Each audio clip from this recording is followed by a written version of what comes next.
If you're the one who's getting married in the upcoming season in November, December, in the winters, and you are a winter bride, and if any of your cousins, friends or family member is getting married, this is the video which is a must watch, and this is the part 2 of the series of 3 videos which I have created for the upcoming brides, especially the winter brides. So if you haven't watched the part 1, go and watch that, because that video is where I have shared about skincare tips. Now in this video I'll be sharing hair care tips, which is a must for the upcoming brides, and trust me, this is not some usual tips. These are something which will definitely add on to whatever you are doing as a bride for your wedding.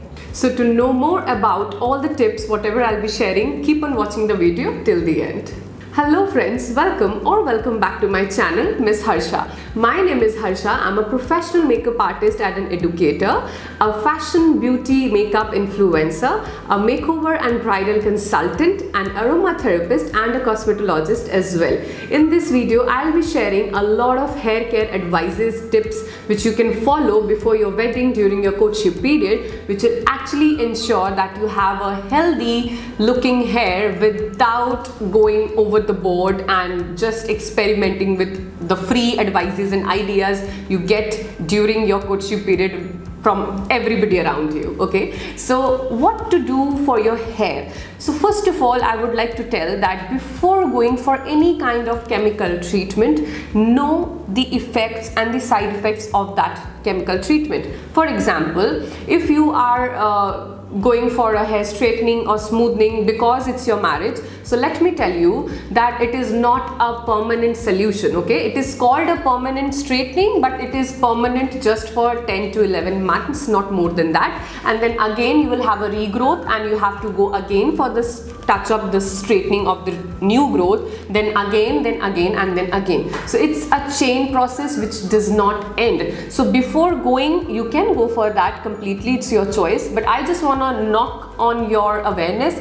that before going ahead, make sure that you have to do it again and again. It's not just a marriage affair, it's a regular affair after marriage as well, and this is something which I won't recommend, because getting chemically treated, especially the chemicals which go into a hair straightening and smoothing process, they are way harmful. So if you have, I know people who come to me who have done like 4-5 times or 7-8 times straightening. Trust me, their volume just goes away. If their hair was this thick, it becomes this. And you must be knowing and must have seen people around you as well with the same experiences. So certainly you can go for it, but make sure that don't get too crazy for your wedding and do choose some things or some, take some steps which you will regret later on. Okay, I'm just trying to I'm not forcing you anything. It's just something which I do as a consultant, so that you have the awareness and you can choose wisely for yourself. Okay,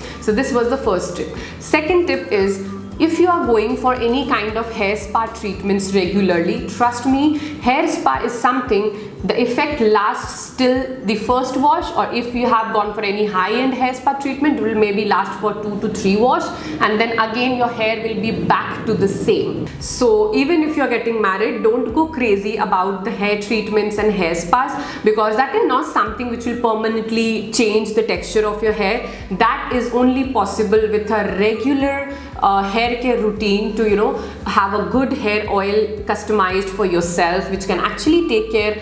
Of course, hair care is a very slow process. Okay, to see the results, it's a slow process, but it's worth investing the time and the money, because it will gradually make your hair, and the existing hair good, at the same time the new hair, which whatever will come up in the future, that will also come of a good quality. Okay, so that is something which I'll recommend. See, you can go for hair spa treatments, there is nothing wrong about it, but I just want to make you, kind of inform you that that will not change the texture of your hair. It's just a temporary thing, like just 2 to 3 wash and it's gone. Okay, so just be aware of investing your money and invest in the right places and on the right products. Okay, the third thing which I would like to tell about hair care is, don't cut fringes and this kind of hairstyle, because I'm not going to get married anytime soon, and even if I get married, maybe I'll do something with this hairstyle. So just in case if you are trying to change your hairstyle, or you want some fancy haircut with fringes and bangs and that layers, like short layers which starts from here, I just want you to be aware, because you know what, you get the haircut done according to your honeymoon plans and after wedding glamour thing, but during your wedding it becomes really difficult to style your hair. Okay, as a makeup artist, I have experienced this. That's why I wanted to share this, that if you have bangs and small hairs from the front, it becomes really difficult to give you the variety. Okay, because hairstyling can be done on hair, not without hair, right? It's a basic logic. So don't go for smaller bangs and the smaller layers. You can start your layers somewhere after the ear, this jawline part, you can start from here, because layers which starts from here or maybe from the shoulder actually adds on to the style. It does not disturbs the hairstyling for the bride. Okay, so even for your sangeet functions and your ring ceremony functions, smaller higher layers will actually, the larger layers will actually help to structure the hairstyle. But small bangs and small layers are a big no-no, so don't go for that. After wedding you can do whatever you want, but if you want a good volumized hairstyle on your wedding day, don't go for such bangs and short layers. Now the fourth point. See, if you are someone who is just wanting a good hair for your wedding day, yes, you can go for other things, but what if I offer you that this is the time, I have also spoken about this in the part 1 of this series, that this is the time when it is so easy to get a bride committed towards her body, skin and hair. So as a bridal consultant, what I do, this is the time when I put the bride into certain kind of daily routine which she readily agrees, because she wants to look good. Maybe it's about skin, hair or body. So what I do, I prepare a kind of a daily, monthly and weekly routine for their hair care as well, where I guide them that what to apply, when to apply, so that they can have, they literally have that transformation on their hair. Like for example, I do a lot of coloring, like every month I do color my hair, the touch-ups and everything, the highlights and all, but still people say that how your hair quality is so good after so much of coloring, and highlights means bleaching and all of that. But trust me, a good care can actually take care of the once in a time chemical treatments as well. So to have a daily hair care routine, not daily exactly, but yes, shampoo and all is like, it's like a once or twice a week or something like that. The hair oiling and all, it really helps you. If you have dandruff, if you have hair fall issues, these things will take care, and these things takes time, and that's why you have the courtship period of 3 to 6 months or maybe more than that, so that you can invest your time and have a healthy hair during your wedding and after that as well. The fifth point is something which I really wanted to talk about, is go for home DIY recipes instead of chemical treatments.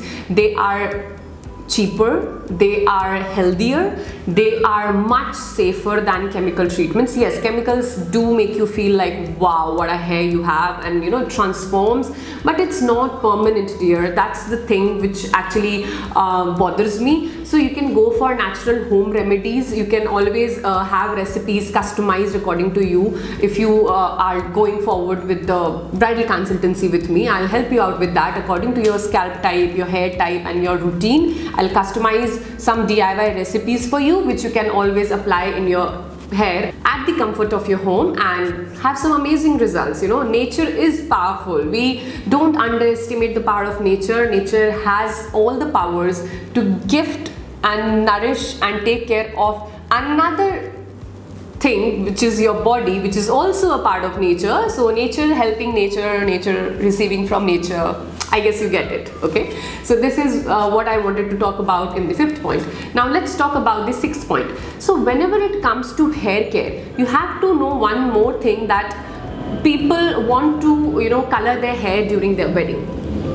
Trust me, I'm not saying no to this, because if you have highlights on your hair, the hairstyle looks really good. Okay, I'm not saying go for it. See, in a black plain black hair, even if you do a lot of hairstyling, it does not pop that much. Yes, it looks, but it does not pop that much. But if you have highlights, you know, little bit of streaks and highlights, if you do, your hairstyle looks amazing. So if you have seen on Instagram the brides from Delhi, Mumbai, and you know, other parts of the world, you know, they have that color texture going on their hair, so that really helps the hairstyle come out really nice. Even a simple hairstyle looks so trendy with highlights and streaks on your hair. So yes, this is something which you can do, and later on if you want, you can just remove the color and get some other color on top of it. That's completely your choice, but this is something which is cool. You can do this much on your wedding, right? So yes, it's a good idea to get highlights and, you know, kind of this color or anything, balayage and anything. Okay, so this was the 6th point.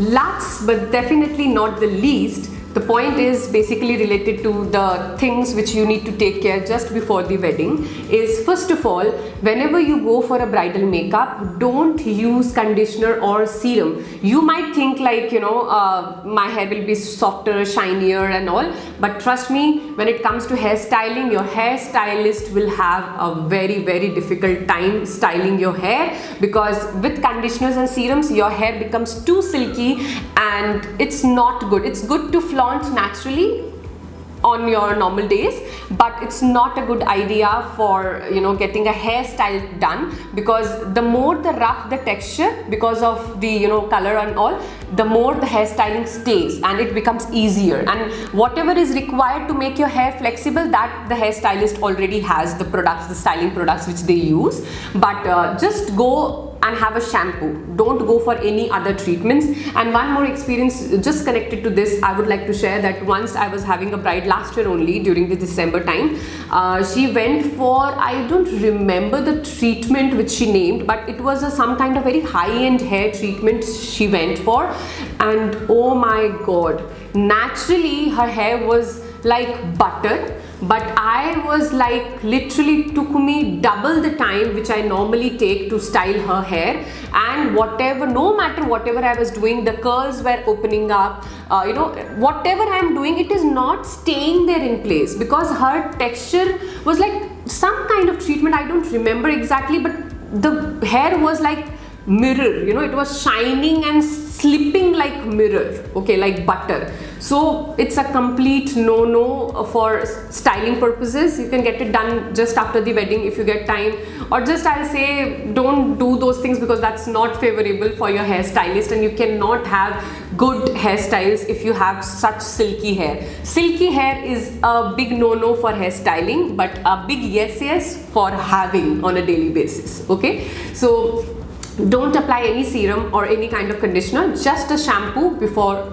you are sitting in front of the hairstylist. Okay, so this was all about the hair care tips for the brides for the upcoming wedding season, and I hope this will be helpful for you, and this must have answered most of your queries and questions which I normally get on a daily basis from my brides, as I'm a bridal consultant as well. If you want a personal consultancy for yourself, you can get in touch with me. I'll drop down the contact details of my manager in the description box below, so you can get in touch with her. She will guide you and set up an appointment with me so that you can exactly have a customized hair care routine for yourself, which is just made for you. Okay, so yeah, this was all about this video. If you like the content, do subscribe to my channel, hit the like button, and at the same time you can also follow me on my Instagram handle. This is my Instagram handle where I share a lot of my latest bridal pictures and bridal looks and makeup looks and fashion stuff and all of that, so it might interest you as well. So yeah, you can follow me there, and do watch the third part, because third part of this series will be covering the body care, which is the most neglected care before the courtship period. The courtship period, the brides just wake up and they just want to look good below this. Okay, so this is something which will also be a great contribution to you if you're becoming the bride, or any of your known person is becoming a bride. So till then, stay happy, stay beautiful.